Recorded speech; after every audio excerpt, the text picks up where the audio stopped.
All right, so we're diving into yoga today, starting a yoga journey.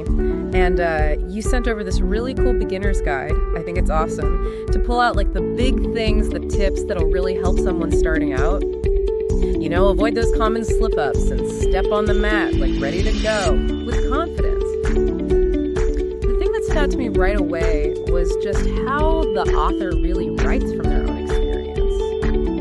It's like getting advice from a friend who's been there. Yeah, I totally agree. I think that's what makes this guide so approachable. They even talk about that feeling we all have, walking into a class and seeing all these, seemingly perfect yogis, and that urge to compare yourself. Oh yeah, totally. Like watching someone just float into some crazy pose and thinking, whoa, I'm never going to be able to do that. But the guide is really clear.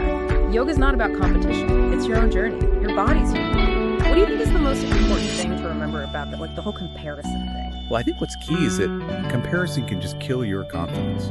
It can make you feel like you're not good enough.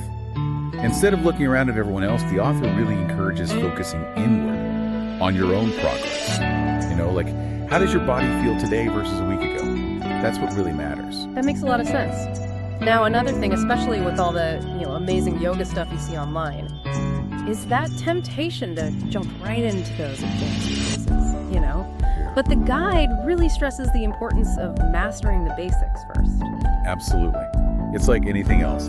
You have to learn to walk before you can run. Those foundational poses like downward dog child's pose warrior, they're not just poses. They build strength. Yeah. They build balance. They're essential. And the author even shares a story about trying to skip ahead. You get to the fancy stuff and ending up with all these little aches and pains. Ouch. So it's not just about, looking impressive. It's about really understanding those basic poses and building that foundation so you can avoid problems down the line. Yeah, exactly. Like missing steps in a recipe.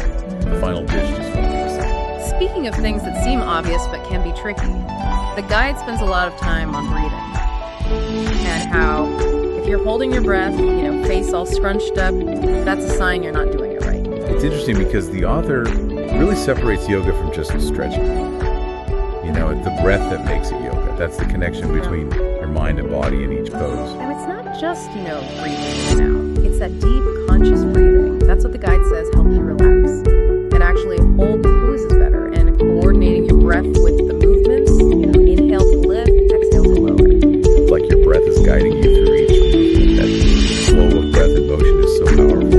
Now, something I definitely relate to is wanting to push myself, but also knowing my limits. And the guide talks about not pushing too hard too fast. Yoga's not supposed to be painful. Yeah, you have to listen to your body. There's that natural desire to progress quickly.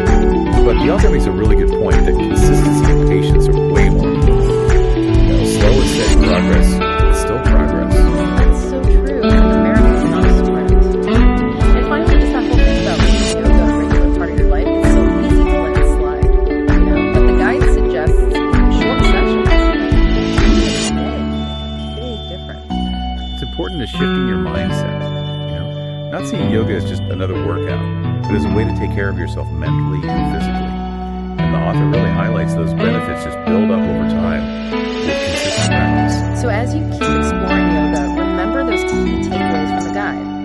Avoid comparing yourself to others. Spend time mastering those foundational poses. Keep that breath flowing.